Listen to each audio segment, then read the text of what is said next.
জাকসু নির্বাচনের সবশেষ খবর জানাতে যুক্ত হচ্ছেন সহকর্মী রাইয়ান বিনামিন। রাইয়ান, আজ আর কেউ প্যানেল ঘোষণা করবে কিনা জানাবেন, পাশাপাশি জাতীয়তাবাদী ছাত্রদল ও বাম সংগঠনগুলো এখনো প্যানেল ঘোষণা করেনি, সেই বিষয়ে আপনার কাছে নতুন কি তথ্য আছে? পর্যন্ত কারোর প্যানেল ঘোষণা করার তথ্য এখনো পর্যন্ত আমার কাছে নেই।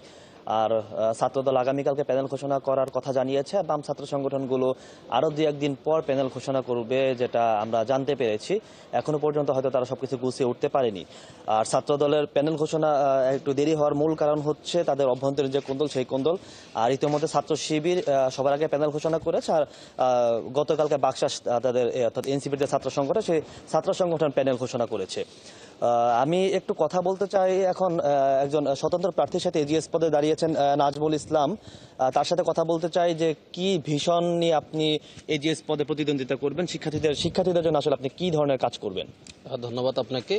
আসলে জাহাঙ্গীরনগর বিশ্ববিদ্যালয়ের আসলেই সমস্ত সমস্যার মূল কারণ হয়েছে আসলে প্রত্যেকটি শিক্ষার্থী যখন আবাসন সংকটে ভোগে, আসলে যার ফলে কিন্তু অনেকেই রয়েছেন বিশ্ববিদ্যালয়ের আশেপাশে এলাকায় অবস্থান করে। আমি চাই বিশ্ববিদ্যালয়ের শিক্ষার্থীরা যেন বিশ্ববিদ্যালয়ের আশেপাশে এলাকায় অবস্থান না করে তারা যেন বিশ্ববিদ্যালয়ে অবস্থান করতে পারে, সেই সুযোগ নিশ্চিত করতে চাই। এবং বিশ্ববিদ্যালয়ে যারা নারী শিক্ষার্থী রয়েছেন তারা এখন যেভাবে স্বাধীনভাবে চলাফেরা করতেছেন, তাদের মত প্রকাশ করতেছেন, আমি প্রতিনিধি হওয়ার পরেও আমি চেষ্টা করব প্রত্যেকটি শিক্ষার্থীর সহাবস্থানের মাধ্যমে তারা যেন স্বাধীনভাবে চলাফেরা করতে পারে, তাদের মত প্রকাশ করতে পারে। এবং আমরা একটি আধুনিক জ্ঞানভিত্তিক একটি ক্যাম্পাস গড়ে তুলতে চাই। আমাদের পরিবহন যে সমস্যা রয়েছে, আমাদের যে মেডিকেলের সেন্টারের যে সমস্যা রয়েছে, এগুলো আমি সমাধান করার মাধ্যমে প্রত্যেকটি শিক্ষার্থীর একটি স্বপ্নের ক্যাম্পাস গড়ে তুলতে চাই।